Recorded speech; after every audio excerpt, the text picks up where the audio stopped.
Assalamualaikum warahmatullahi wabarakatuh. Nama saya Nur Atika Azrah binti Muhammad Nasir. Nombor matrik S55345 akan membentangkan hasil tugasan individu yang bertajuk Sinar di Hujung Terowong.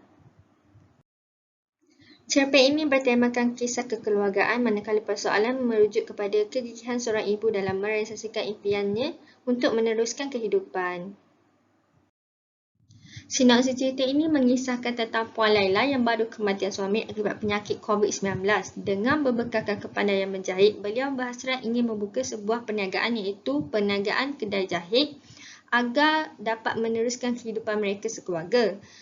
Pelbagai strategi yang diatur sebagai langkah persediaan awal sebelum membuka perniagaan, namun terdapat pelbagai dugaan dan cabaran yang harus dilalui oleh Puan Laila sekeluarga. Bagaimana dan berjayakah beliau agar hasratnya itu menjadi kenyataan?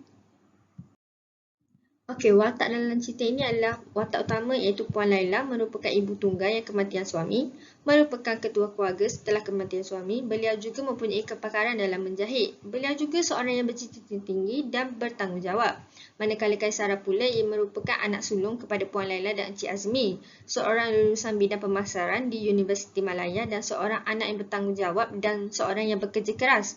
Watak tambahan pula iaitu Encik Ismail merupakan pengurus JKK di Kampung Permai. Beliau juga seorang yang bertanggungjawab dan prihatin terhadap kesulitan orang kampung. Dan akhir sekali watak tambahan iaitu Kamal merupakan watak antagonis dalam cerpen ini. Merupakan adik ipar kepada Puan Laila iaitu adik kandung kepada Encik Azmi. Seorang yang penganggur, seorang yang pandai sebaran dan seorang yang memiliki sifat hasad dengki dengan keluarga Encik Azmi. Okey, seterusnya adalah plot. Permulaan cerita cerpen ini adalah menggambarkan suasana sedih ekoran kematian Encik Azmi iaitu suami Puan Laila. Kematian Encik Azmi menjadi satu tamparan yang amat besar kepada Puan Laila lantaran kehilangan tempat bergantung hidup kerana beliau mempunyai dua orang cahaya mata iaitu Kaisara dan juga Natasha.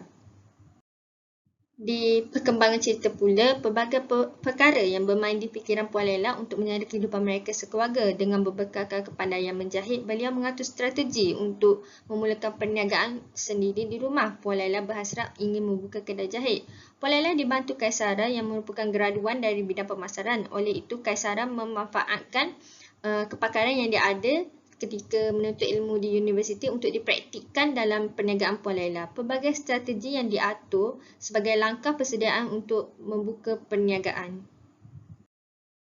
Seterusnya adalah klimat cerita. Konflik yang mula timbul apabila hasrat Puan Laila untuk membuka sebuah kedai tergendala, ekoran modal yang tidak mencukupi, wang simpanan yang ditinggalkan oleh arwah suaminya juga tidak mencukupi. Lokasi kedai yang tidak terjid juga mengganggu rancangan beliau. Pada masa yang sama, kemunculan adik ipar Puan Laila yang turut ikut campur sehingga Puan Laila tidak berjaya untuk membuka kedai jahit, bahkan akan kehilangan rumah pusaka mereka. Pelbagai fitnah yang dilemparkan oleh Kamal kepada Puan Laila dengan tujuan agar Puan Laila dibenci dan dihalau daripada rumah tersebut.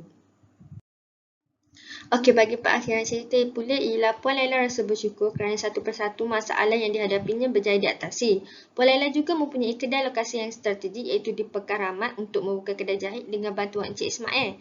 Akhirnya, Kamal juga telah memutuskan untuk memberikan rumah pusaka itu kepada Puan Laila setelah dinasihati oleh orang ramai. Akhir sekali, Puan Laila rasa gembira kerana telah berjaya merealisasikan impiannya itu untuk membuka kedai jahit. Antara teknik penceritaan yang digunakan iaitu pemberian merujuk kepada penulis menggambarkan suasana di sekeliling seperti sedih dan pilu di tanah perkuburan dengan bunyi isak tangis keluarga Puan Laila. Monolog pula merujuk kepada pertuturan atau percakapan watak secara sendiri iaitu Puan Laila bercakap seorang diri seperti Puan Laila buntu memikirkan bagaimana dia hendak meneruskan kehidupan setelah kematian suaminya.